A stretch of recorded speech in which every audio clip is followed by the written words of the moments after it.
Hello from nowhere. We're on.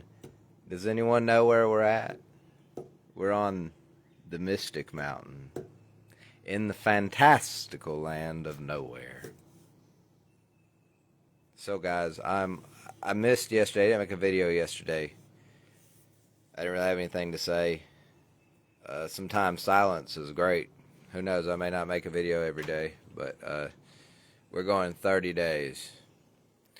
So, this is day 5 of the No Scroll Challenge. And that essentially means that the only thing I can really get on social media for is to make a video. No scrolling through comment sections. No scrolling through news feeds. None of that. None of that. And my dog is barking. One of them, at least. So, what have I noticed? I definitely, I just, I don't know. It's still, I guess it's still detoxing, from it. I don't really have anything else to say about it. I mean, I've noticed that typically when I would use a social media, I would be reading things and I'd be thinking about them. Well, if I don't have anything to read about them, I don't have anything to think on them. And there's no, thinking happening about anything about social media posts or videos or how the world is ending and all the things. And I was like, sometimes the best thing a world can do is end. Can't have something new if something old is in the way. And sometimes something new needs to take the place of something that is old. We have an interesting thing happening in America with AI and machines. I'm not going to go off on there for very long. But, the only kind of jobs that are going to be available over the next couple years, they're going to start phasing these jobs out. Don't kid yourself. Or they're going to come up with some mundane, silly task for you to do. And it's going to become more dehumanizing and demeaning than it is fulfilling and character building. And, we're going to have to come up with a different society. All right, they got machines that have opposable thumbs, guys. That was our and movable legs. These machines can move, backflip, jump. Now, maybe someone's in that suit and it's an act. Who knows? I don't know. But I know that they claim they have them and they're showing videos of what looks like a actual humanoid robot that is going to be able to do basically every task we can do. Never needs a sick day, doesn't complain. When it breaks, you can probably fix the thing in a few minutes as long as you have the part. And society is going to have to change. Now, how that changes and what goes down is it going to be a massive act of cruelty? Or is it going to be an uplifting for everyone on Earth to experience together in harmony?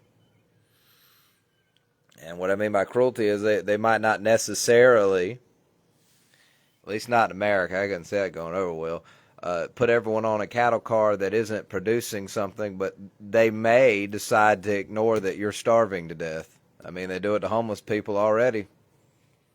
They may decide, oh, hey, that person, they may not even notice you to think about you in this way. They'll be on the television telling people everything is great, and there's numerous people that have lost their jobs, can't replace those jobs, are going to end up losing their house. Because if they had a mortgage, I'd mean like, way I'm hearing it is it's hard to get a mortgage anymore, so maybe those people won't even lose their house. They might just get evicted from an apartment. And that's still bad if that's your house. Because it's not like there's an alternative, like you can walk into the woods and just on unoccupied land and take your chances, right? No, you have to play a game that they made. Well, when that game is over with, it seems to be like every time something maintenance-wise or something of that nature needs to be done to the society, the people who made it and are running it and perpetuating it, they do not want to maintain it, and they do not want to fix it, and they do not want to keep it going. Instead, they just want it to go until the wheels fall off. Well, I hate to tell you this as a mechanic. I've seen cars that people let go till the wheels fall off, and then they want to get another, and then they want to get another car. Those cars are in really crappy condition. If they were a human being, they'd be riddled with tumors. They would have smoker's lung. They would have brain aneurysms, and they would be on crutches or in wheelchairs because that would be their condition. Is that really what we've got to do? We've got all this intelligence. We've got the wonders of the human mind, even though sometimes that can be a nightmare if we don't understand it, and we don't have a way. We're not teaching children how to understand these actual functions like this. And I doubt health classes actually teach kids in 2025, especially in Alabama, the most parts of the Alabama at least. Sure, if you go to the really wealthier parts, they have good schools. But most of Alabama, they're probably not teaching these kids anything about what their body actually is, what their minds actually are. They're probably not doing any of that. They're just kind of like, let it fly. They'll figure it out. So, you know, the world or system that we are essentially living in right now, it needs a lot of maintenance. It needs a lot of updates. It needs a lot of patches and fixes. All right? Because jobs are disappearing every single day. We already needed like billions of jobs to appear, and now jobs are just essentially vanishing. You know, either you instigate UBI or you don't. And I'm not telling you which way to do or not, but I'm telling you the easiest fix for this, okay? Because if you don't instigate something where people can live in a humanized, whatever. If people can't live humanely in a dignified way, they won't. And if you get to the point where where mundane tasks that still won't even pay all of someone's bills, I imagine some kind of mundane task is going to be invented soon for all the population to sit there and tinker on all day long. And it's probably like pushing a button. I mean, I already see, like in Alabama at least, that in the state of Alabama, a lot of people in the state of Alabama, or a lot of places, they try and keep kids like basically locked indoors. Like they do not want the kids in view of the public. They don't want the kids walking down the sidewalks. They don't want any of that stuff going on. They terrify parents about it, as in, we're going to come take them if you don't keep them under lock and key. And is that any kind of way? Is there any kind of way to run a society? That's a prison. All right. So with all that out of the way, I wanted to talk about something that walks hand in hand with a core message that I have, and something that I try and teach and write about and all those things a lot. And essentially it can be summed up as world building. All right? You have societies on this earth, and in America we have many different societies. We like to think of America as a singular, monochromatic type society, but that's not so. America has always been not hostility-wise divided, but we have always had our own areas. We have private property. That's an extension of that. In theory, everyone is supposed to be able to acquire their own little space to live as they want. That is division by definition. Now, what unites people is when someone would threaten that, people came together in this country and we fought over our collected interest, that we lived in ways, rather in groups, rather collectively, rather on the individual level, that we came together and we fought for that interest and that right to live like that. Now across the world, people do that. Now, I said all that so you understand what I'm about to say. Societies are like worlds, all right? And worlds are not the earth. Do not mistake the word world and earth as the same thing, even though in certain contexts they are interchangeable. But they're not by definition. A world is basically how you perceive circumstances, events, objects, things, conceptual, metaphysical, essentially imaginary things. Now, imaginary does not necessarily mean not real. We like to think of imaginary as that's fictional and that can't be real, but I sure enough assure you this, that just as all matter is energy, thoughts are energy, and because thoughts exist inside of you, and you exist inside of the universe, and it's all encapsulated inside of the universe, I tell you this, that thoughts are as real as you or me, or as the rocks on the ground, or the trees that grow to the sky. And where is imagination? In the realm of thoughts. So imagination is not always an act of fiction. It's not always encapsulated to the room of the mind and held prisoner under lock and key. Now, I say that, I wanted to tell you guys, I like to go out and do the little gig apps and do the DoorDash and all those things. I find it to be very, very fun to get out of the house and drive around and, make a few dollars and do a few interesting things around here. So, last night, I had an interesting one, and it made me think about the world building aspect and the worlds that we live in. And last night, I essentially went to pick up an order at Buffalo Wild Wings in Birmingham. It was about 9 o'clock. And yesterday was Juneteenth, and I believe it's a fantastic holiday for everyone. It's an American holiday. From what I understand, it marks the end of slavery, and one day we may have a celebratory day, a holiday, where we overthrew the banks and the mass corporations, the mega corporations, and the ultra elites who hold us in bondage. Perhaps one day we'll have a celebration for that. But as it stands today, that is a good American holiday. Everyone should be celebrating something like that, because who could not be for the idea of the end and the abolishment of bondage and oppression of the body in slave format? Who could be against such a thing? It's a fantastic thing. So last night I went to the Buffalo Wild Wings, and everybody's celebrating. When people celebrate, they get a little out of hand. The place was packed, and I walked inside. No big deal. I can't deal with large crowds. It doesn't matter who they are. It's just there's too many noises. There's too many vibes happening. There's too much energy. I'm there soaking it up like a sponge, and it's too much, and feels like pressure. And, so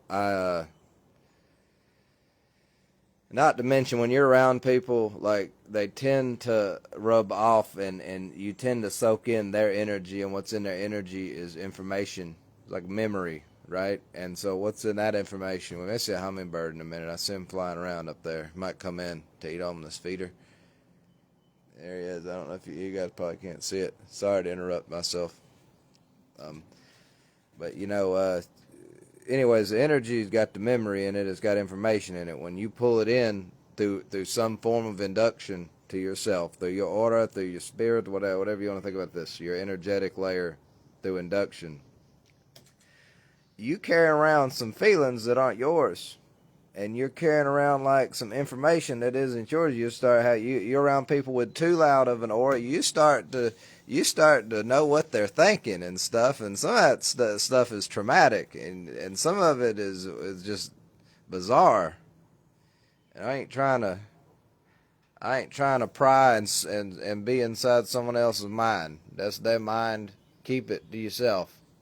So I just usually don't go around like crowds like that. Especially when I'm tired. When you're tired, it falls in line with like the principle of surrender. Surrender essentially enables flow, and thinking of it in terms of current flowing, energy flowing, and when that happens, just the whole world will be pulled right into you if your body has learned how to do that. and so you have to work with it. You have to train it, and it's a massive amount. Here comes that hummingbird.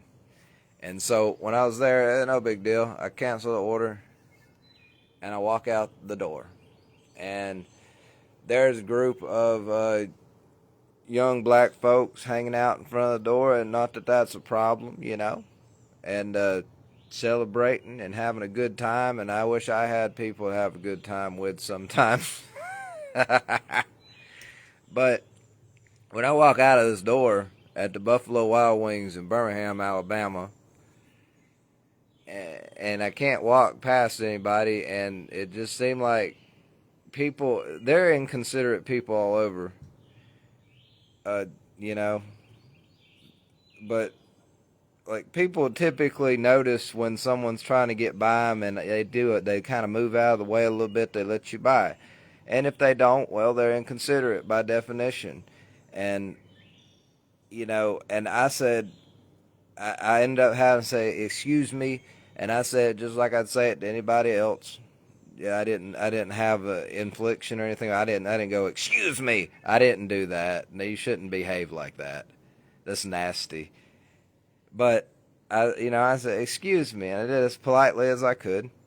And then I started walking by, and as soon as I said, "Excuse me," this gentleman that had dreadlocks and he was wearing the costume of what is so affectionately referred to as the YN. And this young man and the rest of his group he was with was not like this, and I'm pretty sure that they probably looked at him like, I did not know we brought a crazy, deranged person with us to this place, because that's insane. What he did as soon as I walked by him, said, "Excuse me," is this man danced like a ballerina. Like this young man was spinning around like a ballerina on crack, and then he started hopping it down, doing dance moves, and he was dancing at me. He was thrusting at me. He was spinning around at me, and he goes. He said, "Excuse me." He starts that, but as he's doing it, he goes, "Excuse me." He's doing that, and it's just like it. And I couldn't help but start laughing at him, because I was like, I was in disbelief that this was a real situation in real life that I was in. And I turned around as I'm laughing my head off, trying to hold myself together. I was kind of like, I got charged up. Somebody's hooping and hollering at you. You don't know what's about to happen, but it's also funny at the same time. And so I looked back, and a man's just standing there. I'm like a good 10 feet away from him. He's just standing there dancing. So I guess I turned him on. And, not that was my intention, but some people are so full of life. And I just thought, after I stopped laughing, I got in a car, I said, what kind of behavior is that? And and I just thought about it, and it made me think, people are born into different societies in America. And essentially, this is the thing. You're not born, and your memory, your brain, your mind, wherever the hell memory is stored at inside of you, it's not already written. Now, there are some things that the body picks up. Like you pick up a trait, you know how to do something a little bit better than someone else naturally. You have a natural talent for something. That's a form of memory. That's memory. But it's not the kind of memory I'm talking about, because human beings, for the most part, arguably, now I think if it's a really powerful type of memory like I'm about to talk about, super powerful, it might travel, but I'm talking about most people do not have informational type about an environment. Most people are not born with that type of memory inside of them. That means that they have to be shown, taught, raised, trained, or initiated to acquire that memory, and therefore take on that personification, put on that identity costume, let that ego drive them. And, none of that stuff's real, and that's where the confusion comes. They really believe that that's who they are. They believe that they are what they've been told. They believe what they think. And they believe that they are what they are wearing around themselves all day long, every day. Their identities, the egos, whatever. And so, what dawned on me is that this young man here, he's probably a lot like many other young men like him. They get initiated, and some young women, they grow born in a society, and of course, they're born into a society, their own culture around them, and they're taught how to exist in that culture, whatever that may be. And I can't talk about how they're born. I don't know, but other than what I saw and other than what I experienced. And then, last night what I experienced, when you say excuse me and you try to walk past somebody they ain't got to talk back to you. That's fine, but just get out the way. I mean, no one's asking you to write a 70-page novel about the time somebody said excuse me and you let them pass as they're, no one's asking you to do those things.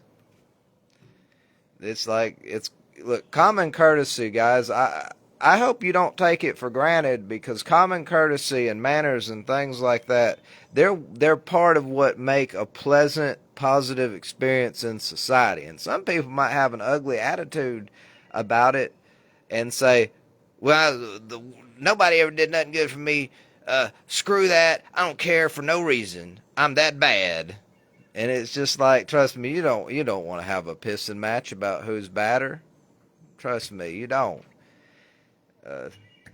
Because human beings, all of us, pretty bad.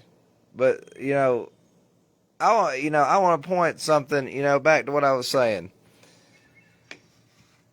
You got people who are initiating children, training them, raising them to be a certain way.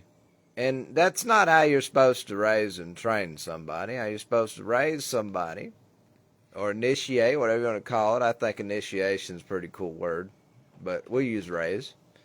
How you raise somebody should be about, it'd be like, okay, I'm going to teach someone to be a mechanic. I'm going to teach you how to change the oil. I'm not going to tell you what to think about the oil. I might tell you about the oil, but I'm not going to tell you this is the kind of mechanic you need to be. That right there is resistance, and this is what that form of resistance looks like. It looks like someone that's unwilling to surrender or accept the fact that someone else might not be a way that they're not pleased with, that they don't want them to be. So in an effort to control them or resist the flow of life through them, they screw with their brain and their mind, and they don't think of it like this. We're talking from an analytical perspective of what's going on here. They start talking about, they start going, well, you're going to be this and that. Well, you're going to do this and that. And, sometimes, you need to teach children about chores, so you have to tell them to do this and that. But you guys get the picture.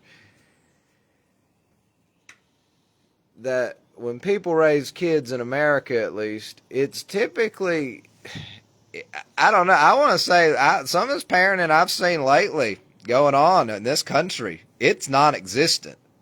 It's like basically yelling at your kids. It's like, if you didn't want, and I'm not talking about when they're really bad and you're saying, hey, don't go on that road. And you're trying to impress on them to be afraid of walking in the road, right? Because cars go vroom, vroom, and run you over. I'm talking about just every 5 seconds, everyone's full of this traumatic survival energy, and it's driving everyone. It's driving all of us. And no one's even aware of that. They just think that's normal life. And what does that manifest as? Your kids outside making a little noise like this, or anything, you can barely hear it, but you hear it, and you spring to act, you go react to it. You go, hey, knock that off, you little blah, blah, blah, and you cuss at your kid because they're doing something like that. Sorry, but, It's like that. And, you know, that's what passes as raising children now in America, because there's always going to be a form of raising children. Now, is it a good form or a bad form? I'd say that's bad. You know, humans typically have been pretty good parents throughout human history. I just honestly think this. I'm not a historian or nothing, but I just can't imagine that that's how children are raised most of human history. Because if they were, you couldn't have any form of trusting societies, even if they're hostile to outsiders. If they're trustworthy to each other on the inside, and they treat each other like people, and you know, then somebody had to at some point been raising children correctly. And you know, so raising children is like initiation. It is initiation to the society or the world that you inhabit and that you are in. Now, can you break free from that world? Absolutely, but I'm going to tell you what. You got to overcome the egos, identities. You can have a drive to be free, but then you've got to do all these other things, or else you're not going to be free from it. You know, and you may not want to be free from it. That's fine too. You do whatever you want to do, man. But my point is, like, the experience of Buffalo Wild Wings made me think about, you know, how people are initiated into the world that they live in. And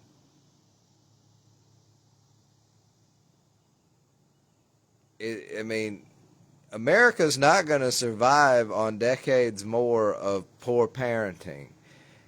When the iPads are being shoved in front of children, when the tablets are being let run loose on children, when the schools can't even teach your kid how to read anymore or count or do basic math, and now the teachers are honestly saying, well, they really need to know how to do that before they get here, because they don't know how to do it. And you know, you can't even, if people cannot read, if they are not literate, they can't even pick up a self-help book to help them later on figure out how to pick up the broken pieces that are them and put them together. They can't even do that.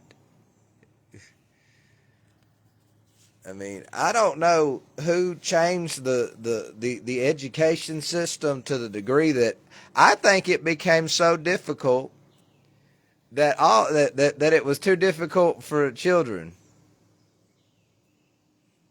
You know, children aren't stupid, but they also have limitations mentally and in their brain and all that. They have limitations that limit them. Like, there's a reason you're not supposed to be teaching rocket science to all of the kids. All right? You want my honest opinion? Keep it simple. Teach these kids how to read. Teach them some math. Teach them some basic science skills. Teach them and tell them about the current state of the world and give them a brief overview of how we got here. And then set them loose. At least they'd be able to do math, basic math correctly. At least they'd be able to read correctly. But nowadays it just seems like I'm hearing left and right, or I was before I turned the social media off. No scroll challenge. Day 5. And so it seemed like before they started tinkering with the education system, people were at least learning how to read and write and do basic math. Okay, now there's a lot of filler in there. Like, should school take 13 years? No.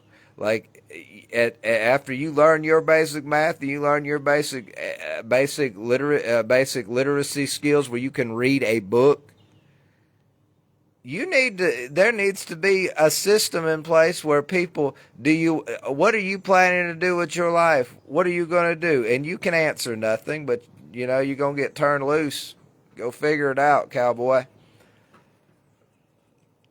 But if you say there should be some, because most normal people are not trying to live like Kurt the watching guru over here. Most people are not trying to live like me, where we want to be absolutely free.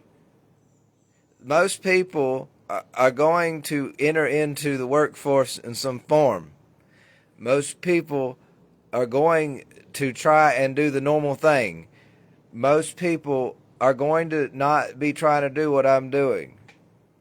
But there should be an option for people like me, because it's wrong to strap people into a cage that they don't belong in and that they don't want to be in. And so what we need to do here is we need to devise a new system. After you've taught someone basic math and how to read, and you've taught them a little bit about science, the fact that the reason we can breathe is trees, I can see why, if you turn people out there with no understanding of the mechanical natures as we understand them of the world, I can see why that would end badly. All right, there's a lot of people who are deceptive and out there who will trick people into all manners of things if they're ignorant. And so, I'm give them a little overview, brief rundown of history, and you turn them loose. All right. I hate to tell people this, but even when you have the greatest society and the greatest world on this earth at the moment or whatever, that doesn't entitle you to turn human existence into a conveyor belt similar to a factory. It does not. It does not entitle you to that. And so, make it real simple. Teach them the basics, and then ask them, well, what do you plan to do? Talk to them about some options. And if they want to go into the work field, then we're going to have some programs that, if you're going to continue education, we're done with the academics, you're going to go learn how to be a worker, you're going to go learn to work. If you want to be an academic, a professional of some tier, okay, we're going to send you on this path. You're going to learn how to be a lawyer, a doctor, you're going to learn all these types of things. And then when you're an adult, you're ready. But what we're doing right now is a luxury type system, and we can't afford the luxury type system, for one, and for two, the world changing rapidly. All right, I'm telling you guys right now, artificial intelligence and machines, you might as well say goodbye to the world as you knew it, because they're getting ready to release those things into the workforce, into the everyday life. And I don't know what most people are going to have spiritual awakenings, or they're going to go crazy. Because think about this, the majority of life in America revolves around work, or better yet, as most people know it, in the form of a job. Now, work can be like what I'm doing here, all right, cutting down these trees, working towards something, or just working to work. But most people in America know work in the form of a job. And America is about to change very rapidly to where people are just simply not going to know what to do with themselves. And like I said, you can do this the humane way. You can realize that the change that is going to be inflicted is going to be so great and so radical. Because think about this, all that separated us from all the other animals on this earth in this regard, was the fact we have hands like we have. Now, we have a mind, we have all these other things that we have, but I say that animals have those too. And I say that because we had hands that had the thumbs that they had, and that the simple fact is this, that enabled us to have radically different perceptions and experiences of the earth than any other life form upon this earth, and as a result, we are where we are.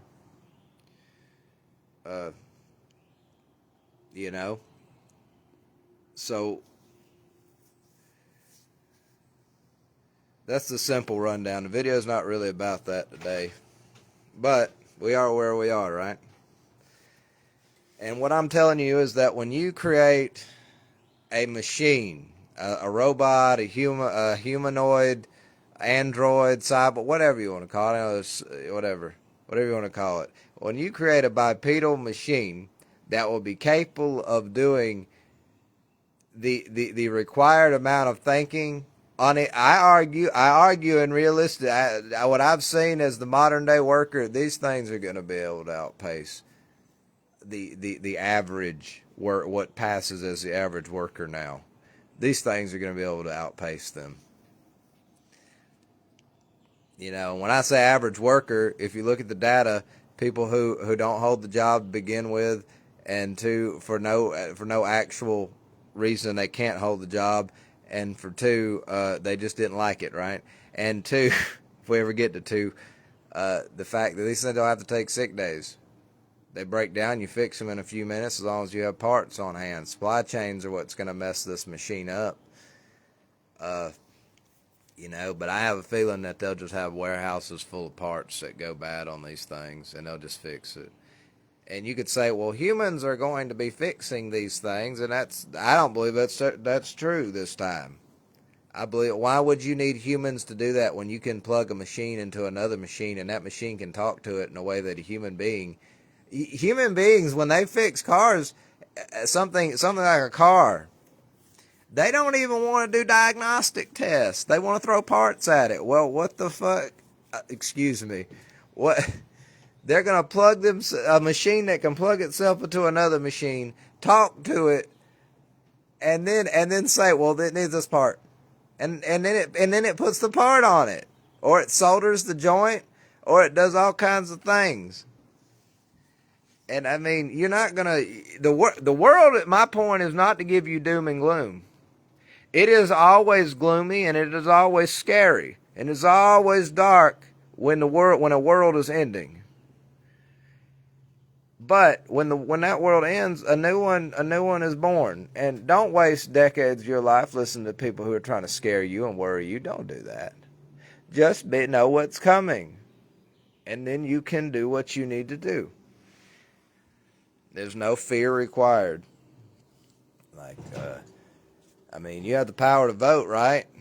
I imagine that might be why birth rates are actually down. I have a feeling that the people running the planet actually know how to fix birth rates on this planet, but democracy is kind of messing with them, because if the world changes radically with too many people on it, those people are just going to vote to survive, right?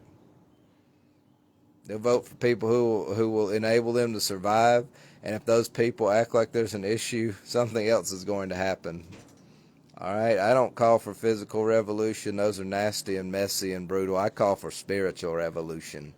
That's a real revolution, because you can change the entire earth without a single drop of blood needing to be shed if you can change the spirit, because therein a spiritual disease and a spiritual problem is where you will find all the problems. If you can fix that, then you can fix the earth, or the world. Sorry. See, I did it too. So we got to embrace that the world is about to radically change. We got to embrace it. And just because we embrace it, it doesn't mean we have to give up any one of our freedoms. This is our country at the end of the day. And it's so funny how it seems to be like they'll tell you on one hand, the country's yours, this and that is yours, but then they go, but we're the authority, we're the leaders, we're the bosses. And it's just like, no, you're not. You've told people that, so they'll believe it, and as long as they believe it, you can get away with it. But the minute they stop believing it, it's real simple. They'll stop cooperating with you. I mean, if you have a city full of 10,000 people, which is about the average Alabama city, and you have 5 police officers, if those police officers are trying to tell people what to do, and all 10,000 of those people, hell, if half of them said, no, we don't feel like it. That's why they give you elections, right? Because that's like a fail-safe. It's like, oh, well, to preserve my life and get away with the riches and the treasures and the earthly possessions that I have acquired during my time as the politician, I'll give them an election, and I'll get to go off into the sunset with all the things that I stole. And they'll be like, well, at least we got rid of them, and that's good enough for them, right? You know, funny thing it is on this planet. If you don't laugh at it, you're going to cry at it. And if you don't cry, you're going to jump up and down in frustration and you're not going to understand. It's really easy to understand, though. Human beings are literally all the same. You have a little bit of variances and differences, but you have slightly different personalities. But essentially, the reason that it's an illusion because people have been initiated into different ways and it appears different to each other. It's a pattern recognition, right? But I tell you, at the end of the day, nobody is some special little pretty princess or prince or any of that. We all the same. And the tragedy, the comical tragic part is this: that even when we know that, we still don't hesitate to pick up rocks and throw them at our neighbors when they do things that we would do. That's the tragically comical part. And so, guys, I want to tell you guys, I hope that everything goes your way, because this is the end of the video. If you like the video, like, subscribe, whatever you want to do with it, I hope you guys have a great day. I hope everything goes your way. I hope that you find all of the blessings of this earth. And I hope at the same exact moment that you find all those blessings, that you find all the curses of this existence. I hope everything goes your way. From nowhere, I'll see you around.